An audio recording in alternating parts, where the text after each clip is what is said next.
Hi you guys, how's it going? How's everybody doing?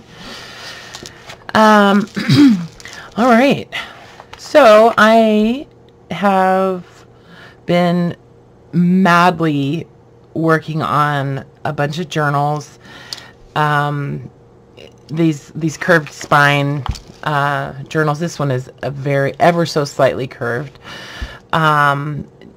You know, I do like a series at one time, so I thought, okay, I always do that, and I have kind of been including this vintage French dictionary in my series of curved spine Reader's Digest journals that I'm working on. But yesterday I thought, okay, let's just try this.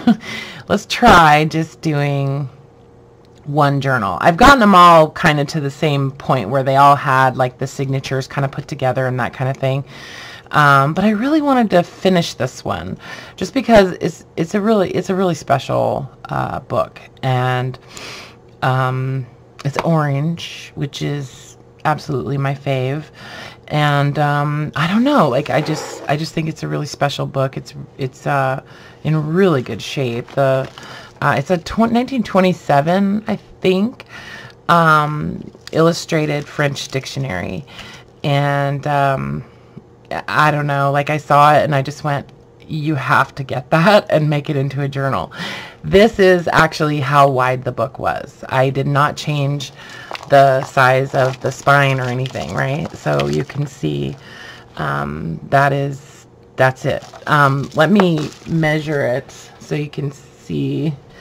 I think it's 3 inches is the spine. So it actually measures like 7 3/4 by 5 by like 3 1/4 inches tall or thick. So I don't know. I just thought, okay, just go for it, you know, just go for it. And I've been working on all of these beautiful tags and all this collaging and trying to use a lot of color, and just really, I thought, okay, I'm just going to put my heart into it. And, you know, so basically that's where I'm at. It's fat. It's very fat. But I don't care. Like, I don't know. I just had to go for it. Anyways, don't you love this? This little peacock feather, super like Art Nouveau, I think. Kind of goes with the cover. Anyway, so let's kind of get into it. I did do a crazy like beaded dangle on the spine, which of course, you know, was inspired by Carla because she does this in such a really cool way. So, and I also I watched a video by Wendy, Wendy's Journal Adventures today. It's one of her older videos, but she was making something like this in a tutorial, and I just thought, okay, I've never done that before. I'm just going to do it. But I see Carla's all the time, and I think Johanna Clue, she makes a bead dangle similar to that. So anyways, I had to use up some beads, and I thought, well, I'm going for it. I'm just going to go for it. So I put some of my most favorite beads on there. Anyway, so 7 signatures, 5-hole pamphlet stitch through the spine. I was going to do a hollow spine on this, but I thought I just wanted it to be a little bit sturdier, and I didn't want to worry about like the signatures sagging ever at any point. And so I decided to just go ahead and stitch them in, since it is such a ever so slight curve on the spine. If it was more of a curved spine, I probably would have done a hidden, or excuse me, a hollow spine. But anyway, so let me get into it. So Sari Silk closure. Look at that. It's crazy, huh? Look. Sari Silk closure, just in white. I thought it would be, I thought white was good. All right, so I did do some tabs. I said I was gonna try using the eyelets on some tabs and stuff, like I've seen Wendy do, and I just think it's pretty cool. So I did that. There's 7 tabs altogether, 1 on each signature. So I'm gonna flip through this, but I don't know. I mean, there's almost 500 pages in this journal. So I don't know. I think it would wind up being a really long video. But anyway, so there's just, there's just a bunch of my tags and embellishments and lots of botanical type of stuff. I just used all the stuff that I love in this journal, and lots of avocado dyed papers, tons of field guide pages, flowers and butterflies and lots of birds, and these are some of those. I got some of those Cavallini wrapping papers, and so I just kind of cut them up and made them into little envelopes and some pages and stuff, and did a whole bunch of little tuck spots. This is just like a pretty piece of writing paper. Lots and lots of pockets. Obviously I did not embellish every page because, if I did that, you would never even be able to close this book. And plus, that's not really my style anyways. I do like to embellish some of the pages. I would say probably around 20% maybe. But really the only embellishment that's in this book is in the form of pockets. I just didn't want to add a bunch of fluff to it. And then mostly because I was concerned about the thickness. And then just the little charms that are on the tabs.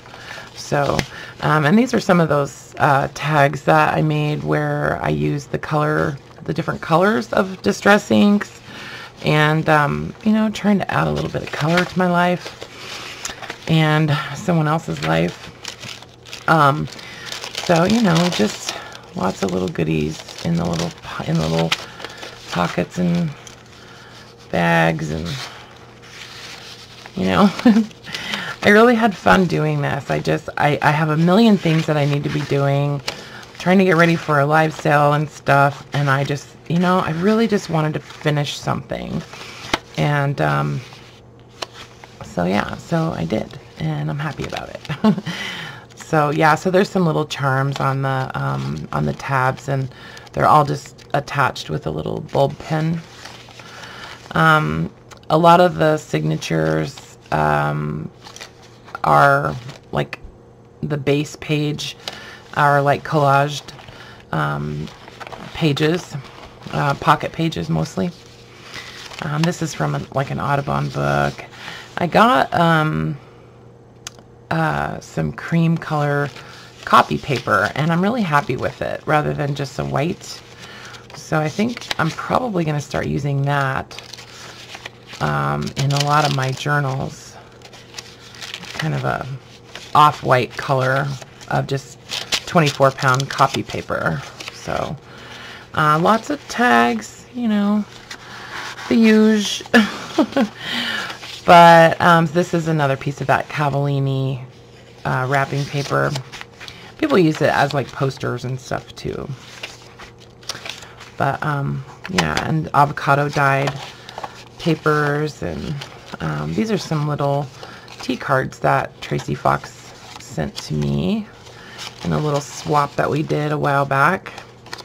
It's pretty cool. Yeah, I feel like I don't want to like go through every single page, but there's onion skin, vintage ledger paper. This is some handmade rice paper. Bird field guide. This is some glassine paper. I did a whole bunch of guest checks with avocado dye and tea dyed. I love these little bags. Rosemary Morris sent these to me a few weeks ago. I just love them with the, they're like from a deli or something, or like a cookie bag from the grocery store, with the little clear acetate on them. I think they're really cute. Vintage typing book, and a bunch of pages that flip out and that kind of stuff. You know, it's fat. Okay, I'm not gonna lie. Like, it's super fat. But you know, it's all good. It's all good. This is one of those journals that I feel like you could store an entire life's like memories and stuff in here. You know, it's a big one. This journal, if somebody was an avid writer, this journal would last you a long, long, long time. And I try to maintain some kind of balance between you know, writing space and you know, pages that are like pictures and stuff, you know. I do like to use book pages just because I love the look of them. And a lot of times the book pages that I choose to use in my journals are relevant to, you know, like the rest, like the whole theme of the journal, right? So these are from a bird field guide, so you know what I'm saying. Don't ask me where the typing book pages came in, but see, isn't that nice, that cream color copy paper? I like it. So yeah, and this is tea dyed. So yeah, so there's another, and then I used a lot of these decorative, they're wrapping papers actually, and yes, they did come from World Market. I finally remembered where they came from. But aren't those pretty? I got these on clearance last year at World Market. Yeah, so vintage flower books. This is My Favorite Garden Flowers, I think is the name of that book that these came from. And then I just made like pocket pages, or excuse me, just pockets with some images that, just like some public domain images. So yeah, we're like halfway through this book. There's another tag. I don't know how many of my like tags that I make are in here. This is some vintage wrapping paper. But there's not a ton. I would say there's probably close to maybe 15 or 20. But I did add a pack of tags to go with this journal. So, and then these are also some public domain images. Well, let me get out of the pocket. Some public domain images that I just printed off and made into some little like faux envelope journaling cards and stuff like that. So more flowers and birds and nature and trees, and isn't that pretty? I love those thistles. There are some Edith Holden images in here. Not a ton. I don't think there's any in the actual signatures, but like I think I've picked up a couple of her books lately, and so I've been making some tags and stuff with some Edith Holden images. Let me get that out of the way. So you can see, wait, and then there, get those beads out from underneath there. Some more wrapping paper. This is handmade paper. Just fat and fluffy, you know. And you know, the shape of this book, it's small. Like it's not a huge book. Like the dimensions of it, you know. So you know that makes it seem even a little bit more fluffy, right? If this book was, you know, 9 by 12, it probably wouldn't seem so fat, you know. I used a lot of pressed flowers on these tags, and I really love them.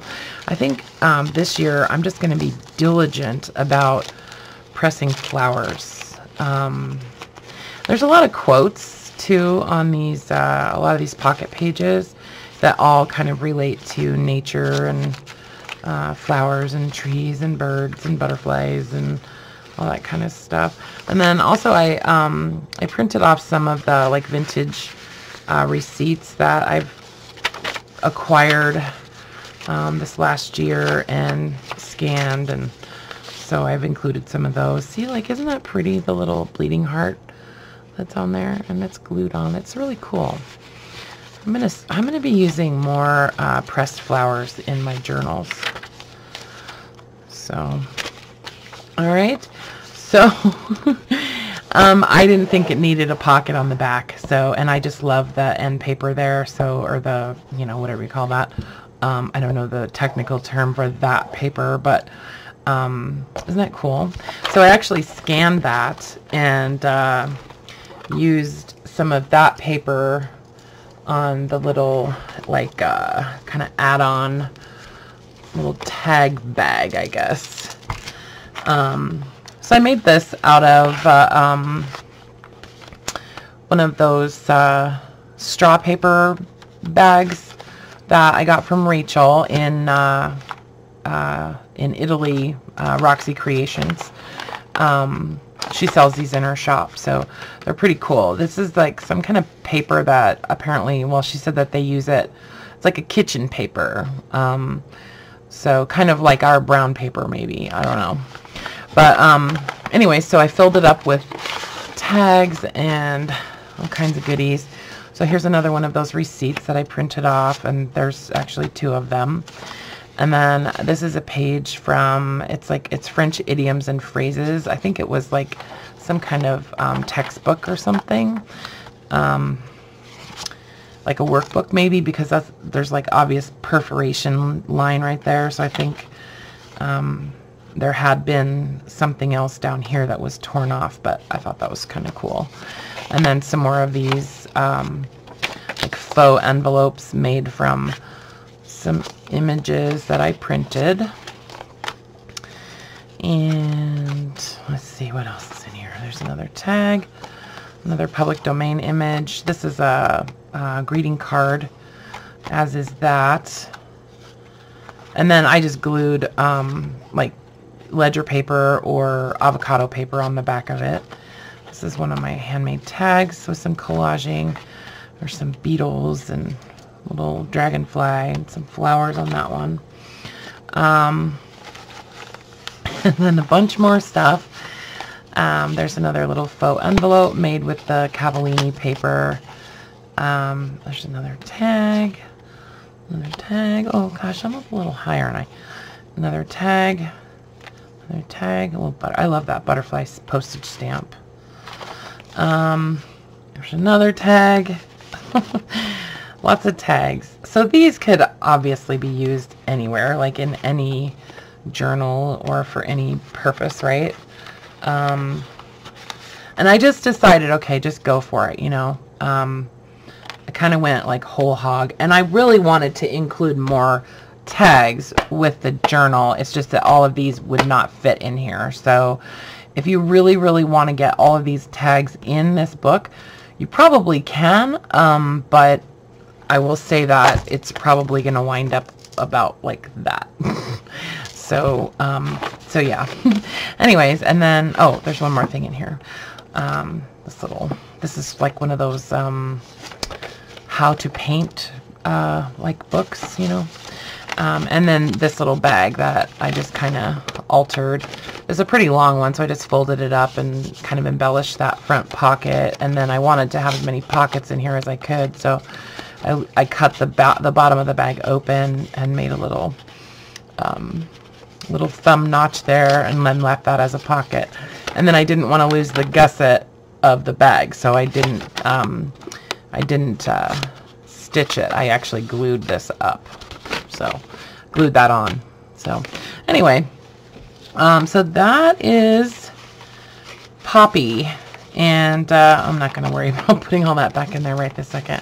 And she is already listed in my shop. I'll add a link to the listing in the video description, and yeah, so anyway, enjoy. I hope she finds a good home. You know, I'm sure she will eventually. Anyways, thanks for you know, watching and listening to me and my kind of confusing sort of rambly video description. I appreciate it. It's late here. It's like 1 in the morning, so I'm gonna upload this video and then I'm going to bed. So anyway, like I said, thanks for watching, you guys. Have a great morning now, and yeah, I'll talk to you soon. Okay, bye for now.